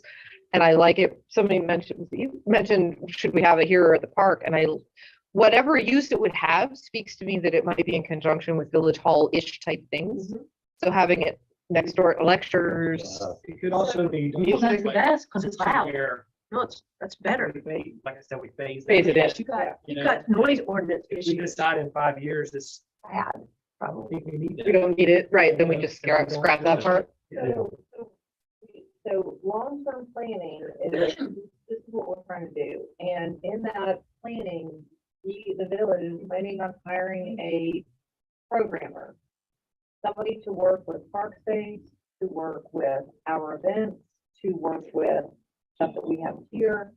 That would be something that these programmers could look at. And would Phil Having say, a hey, we have this concert thing. series every other month, or having a, you could have like, your Carolina Waterfowl come in and do a presentation, like you could have Marsh come in and do your gardening stuff or your master gardener stuff, like. But to your point, and to what I'm envisioning, if this is like the one at Freedom Park, where it's pretty big, it sits up really high. That's a different kind of interaction with people. You don't do a presentation about snakes up in that situation. It can't be, it's not gonna be that big. Like, we don't. But have you to see what I'm do saying? that, but we You can don't put a have to- band up there, and that makes perfect sense, but interactions with humans to humans, not, okay, I just implied the bands weren't human. Not the Freedom Park amphitheater. That would- Well, no, I know it wasn't gonna be like that, but It's gonna be on a smaller scale. I mean, I think you said that was 20 by 40. Talk with On that Mark scale. Hanselman as well. Live music Leslie during Chat. farmer's market. Amazing. but that does not need an amphitheater. They do that at Wax Hall all the time, so, It would look really classy, right? I mean, if they've got a little stage to be on. yeah. I mean, it's facing all of it. the space only has, this land was terrible, which is the reason that the developer gave it to us. It is laid out horribly, it is rotten in the soil, it is bad across the board, so. But we have it, it was given to us for free, we have money from the state that we have to use here in order to improve the land. And the first option with all of the concrete was No. not appealing to council, and I did not think that would be appealing to you guys either. So this was their next step. Yeah, I think the open air field, there, I think that's something right off the bat you do to clear and kind of establish that, even if you're not having events on it for 2 years or so. Because you need that to establish the turf and things so that it can hold up if you do have an event on, right? I think you leave the room for the amphitheater thing. If we ever see a point in the future, we make a decision of doing something like that there, or whether we do it over at the park, what makes more sense at that time. I don't know that you can count on a lot of parking even from those other sites, because whatever they might be developing to, they may not want any parking in their sites or something like that. So- Well, part of the heritage district is gonna be shared parking. Oh, because okay. And they're they're both not- part of the heritage district.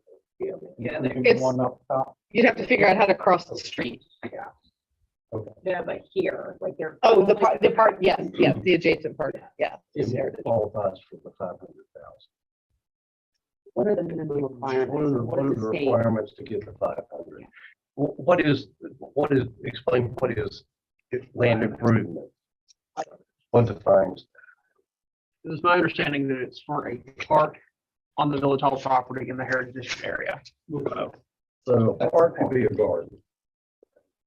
That's a garden, Or was it a park? like where people can come and gather. I mean, a garden, I wouldn't think people can come and gather in a garden. It depends on the garden. It depends on the garden. I mean, there's some But that, we're, if we had 500,000, we're not putting a $500,000 garden okay, in. It's not gonna happen. okay. I can pull the agreement and just see what it says in the fine print if you want me to. Well, for the sake of time. We all chew on this and come back with our thoughts. Give a little bit, yeah. By the time we come back, Well, Okay, so we're making, council's making a decision at the end of February. okay. We really just wanted you guys to take a look at it. Yeah, I For mine, I'm in favor. I like the oval.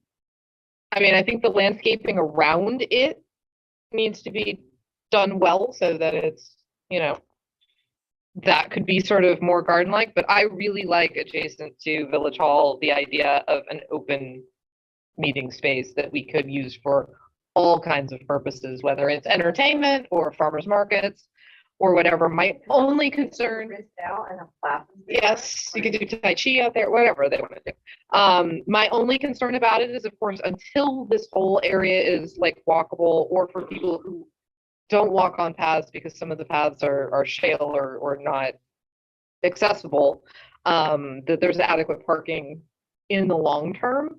And the only additional place, I heard what you said about adding some to the front, so that's good. The front of the existing parking lot, but that area there that has in the setback could maybe have a few spaces added to it to help. I mean, we can definitely, we talked to them about it and like kind of where our setbacks are. We can definitely pull this out, probably on both sides. Well, I don't know about this. Probably this side too. We probably get some extra parking spots on each side. I mean, to Keith's point, we don't want to have a lot of parking lot, but on the other hand, if people can't get here and use it conveniently, because like you had been talking about having one of the March events here at the property, and we all looked at each other like, where are they going to park? Yeah, we will not have Because- enough room. Because if like 30 cars show up and you have a really good turnout, there's not enough parking. Well, it's one of the reasons we're gonna start doing registration, because we may have to move venues. Because- yeah. Right, exactly. So I This think, is not big enough. It looks big enough. Their bodies Right. will fit for cars. exactly. So I think my concern here, Well, that, we do suggest that. so my concern here is just that as this gets developed, even Village Hall on its own needs a little bit more parking. And that if this is an event space, we need to touch more.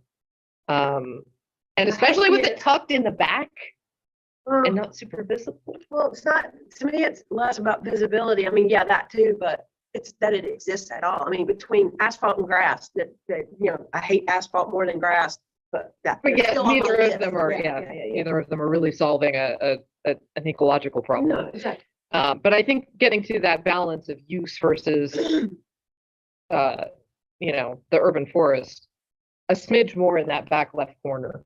So you were just looking for feedback for this, not necessarily recommendation. I don't think we have any rights there. I mean, you guys can recommend it, not recommend it. I mean, No, I'm not, but does it matter? I mean, does that go anywhere? I mean, that's not our job, is it, to recommend it? okay, people listen. I love the idea of a walkable garden. I think that would be awesome. But Maybe we can like to replace the oval or in addition to as like a like an open, a small open like green maybe at space the for people beginning to- and where O2. Would Right. that still accommodate a farmer's market? Because I know that was one of the things we originally really. Have you guys been to the Waxhaw Farmers Market? It does not take up a lot of space. Those are structures such as they are. I mean, it's like tent city over there, but they leave those up. I mean, you wouldn't have to do that. It's a relatively small space. We can have a walkable garden here. Some gardens, I mean, I don't know what they've designated, like right here, but whatever, I mean, farmer's market fit here. This end of the oval could be more garden, under those trees. I think- you don't want turf under the trees. I think we three would be advocates for planting out as much as possible. While still, But I get that you want an open space to do Tai Chi or yoga or whatever on the ground with the goats and stuff. That whole pathway Yeah. should be your pathways through beautiful plants. Correct. Yeah. No, I mean, garden, I don't want to rush you. Give me your quick thoughts. maybe garden you know? there.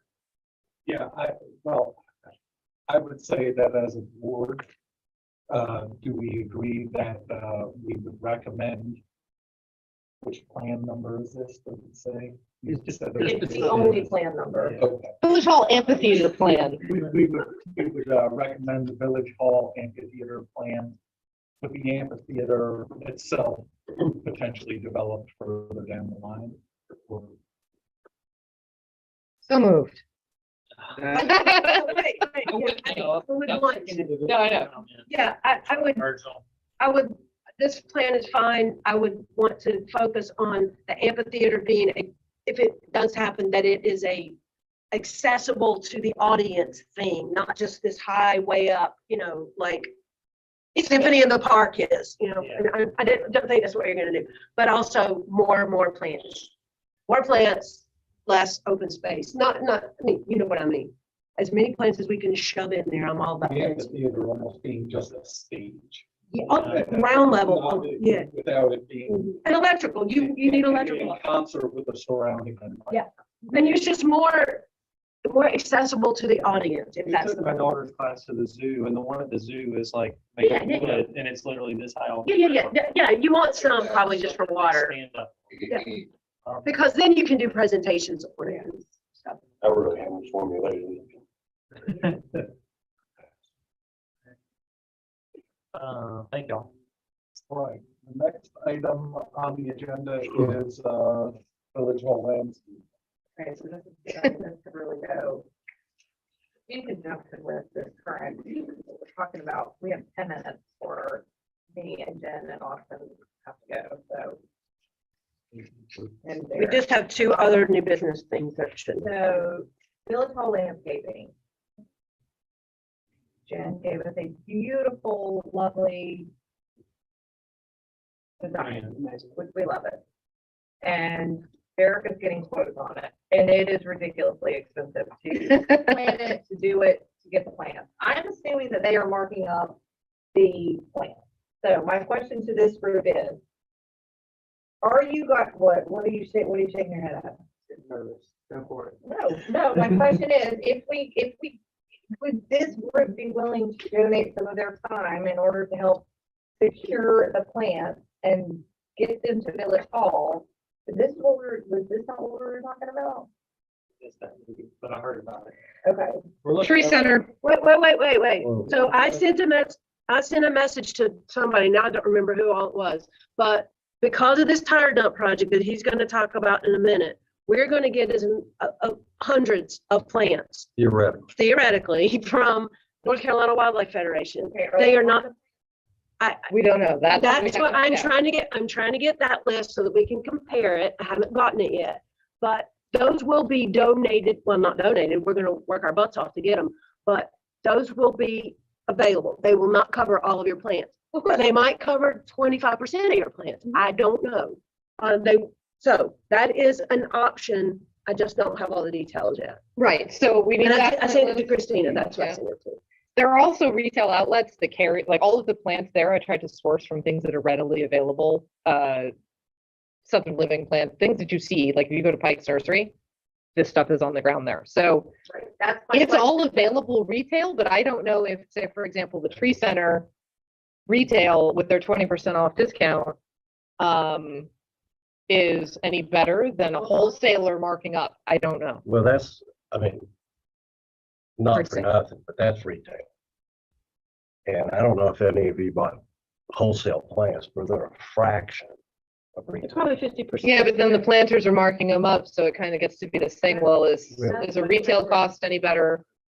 The question I would have is, who are we negotiating with, landscapers, and how much are they gonna mark the plants up? I mean, they're But- marking them up like two times, like we Oh, know they're that. marking And it up more than it's like two times. $40,000 in order to get the plants, do the work, do everything. So that was my question to this group. I know Andy is willing to pitch in and help and do some dirt moving because half the landscapers don't even want to remove the dirt. They want to dig a hole, get this bad soil out and drop the new plants in. They do not want to get rid of all of the bad stuff. So my question to this group is, I don't have any details. I don't have anything, but the question is, is anyone on this group willing to help with either securing plants, helping to get plants here, to set plants out so somebody else can dig a hole and put them in? I have, If you're talking about a pickup truck, I volunteer to go. Yeah. Yeah, I've got. a Yeah, yeah, pickup me truck. too, yeah. I mean, that's. It's easy. It's not gonna take too much. with regard to what the landscapers are doing, and I know the soil is the trickiest one. We have the one guy who did talk about removing the soil. Paying them to remove the soil would be, I think, job critical. And then as far as getting and sourcing the plants and like physically moving them, I'll even volunteer to plant a lot of them, because once that soil is improved, it's a piece of cake. That is my question. So, Is yes. this you, or are there I am. people in this group that are willing to help? Okay, so that's all Yeah, I need yeah, to get. We'll talk about this later. Okay, that's all I needed. Next item on the agenda is the discussion of overhead presentation. Okay, I've got, in a effort to try to save trees there, I've got 3 of those. They all say the same thing. So Marsh is working with, this is something that, that we're working with Keith on. It was odd that he was just here, but we're working with, what is this, 8 different elementary schools starting in March. It's actually 2 different weeks in March. With 8, and you, I'll get you, no, you can't have mine. And we're going, Keith is doing the presentation. We're providing the trees. North Carolina Wildlife Federation is providing the trees through Marsh. So we're providing 2 trees for each of these. The only, and then there's a presentation and educational opportunities with these kids. Then they all get a little tiny tree. They take it home, they plant it, they take a picture of that and then give that back to their I guess their teacher.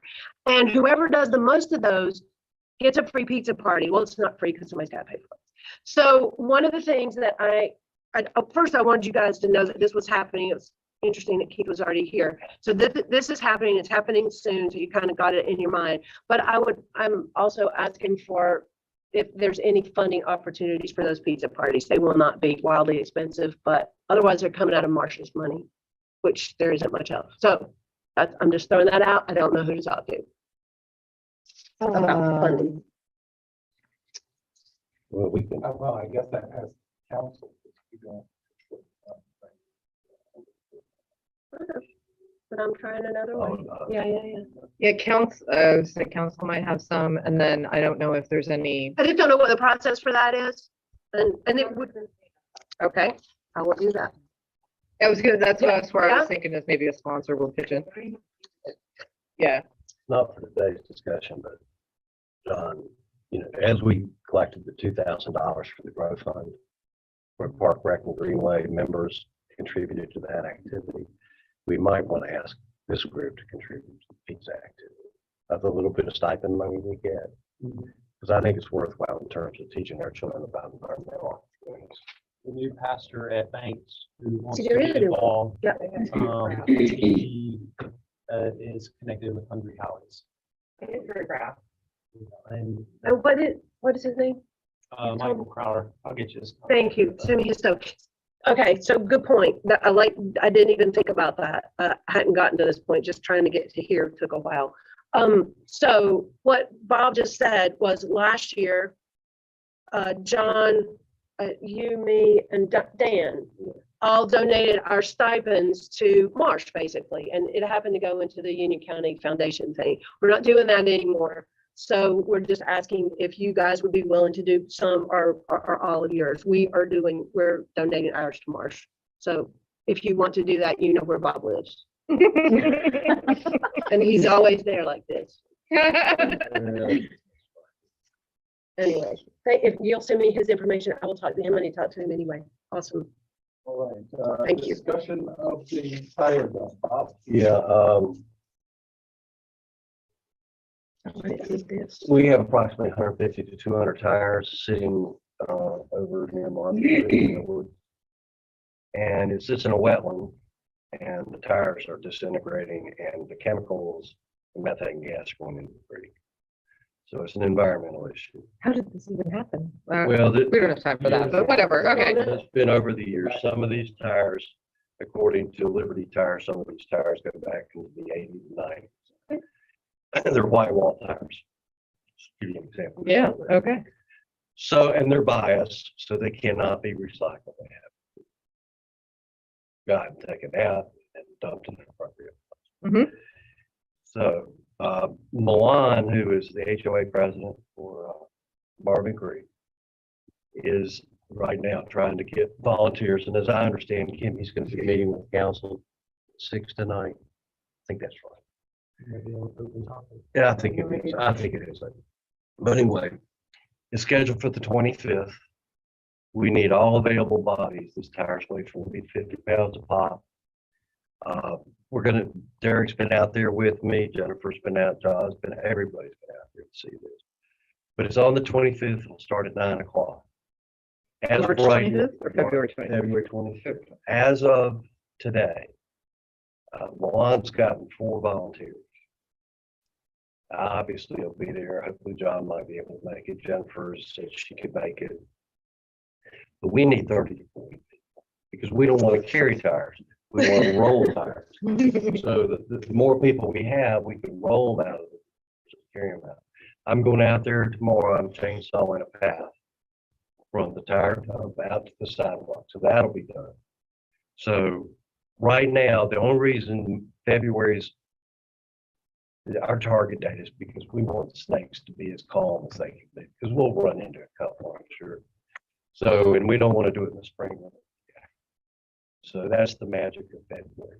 Now, if we don't get more volunteers than we have, my recommendation to Milan would be to postpone, because this is a lot of work. We are waiting to hear back from the IB program at the high school, so they can be good for 30 kids sometimes, and they're good workers, Okay. but we just don't know yet. Our So concern was- you did reach out? Oh, yeah, Christina, yeah, because Megan. I was directed to, because Bob had followed up with me, and I had reached out to a Charlotte Hancock. Okay, I deal who's with, in charge of all of the activities groups, okay. but she has not gotten back to me. I've reached out to her twice over the last. I deal with the student liaison. Okay. So Yeah, I would like to get her contacted with, because Megan's gonna graduate just like her brother did. And so they have been my contact, and I don't think there's any more kids in that house. So I'm losing my contact. So it would be better to have the teacher person. contact. Charlotte's mother-in-law lives next door to you. Which side? That's Steve's mom. Oh. Charlotte is his wife. Oh, and theoretically, just to let you know, we'll get approximately 300 trees, shrubs, or plants as a result of this program, which is huge. That is huge. Yeah, I reached out to the front desk. They passed me on to a voice message. I left a voice message, 2 voice Okay. messages. So if you have her email address, which I could probably figure out. with the email but address. she's over more than just the IB program, is what you're saying. She seems to be over all the activities. So if you could get me her email, I can copy you in on the email I send to her, all the emails on my phone. The only issue I was gonna say is Bob and I, we learned that there's a 3-day weekend, the weekend this was planned, and that was a concern with getting student volunteers because they may be going on college visits with their parents or what have you, but it was not the Is best that 2 Saturday. weeks away? Well, the 3-day weekend is the 20th. No, that's the weekend. It's a day, it's that weekend. They don't take President's Day weekend? Yeah, I think. No, I know. No, it's not President's Day, y'all. It's just a teacher birthday, which is a Monday. Oh. Oh, it's a so Teacher they have birthday. all- So they're gonna do President's Weekend and then another. They don't have a president. We So, originally scheduled this for February the 11th, by the way, and they had to cancel. Mhm. So Well, again, I'm not able to be there on the 25th, but there's some other weekends I could, so, you know. well, maybe we can move it to March. March is normal, fall. So but Maybe the anyway, first it's weekend of gonna March is happen, and just to let you know, and it's gonna be hopefully something. We're trying to get humans Right. to do it. the animals can, I mean, I would love to have Evelyn there with me to handle the animals, but I think the vegetation growing back is gonna be a bigger issue as we get into March. Well, I'm gonna than change anything. something. So it will be, no, it's- Well, I think the first weekend of March I is think not the gonna 4th be, of March. it's not gonna be, it's not gonna be any worse for that week. It but- could be snowing the February first weekend. Well, of that's March. right. I mean, seriously. You're right. Yeah, there was that one year, April Fool's Day. All right, review of action items. So, look, Colorado. Let's see. Look at my list. I really don't have much of anything, anything directly for us to do.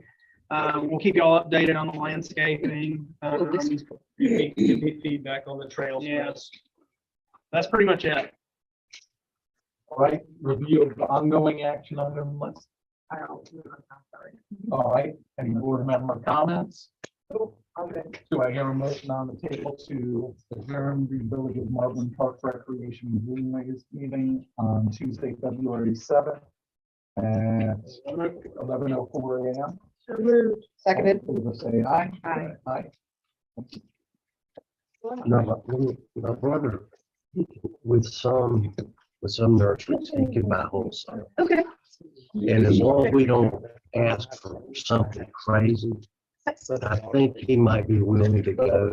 And Yeah, sizes right. were all completely negotiable. I mean, I put sizes on the list for the purposes of getting bids, just because they need something to start with.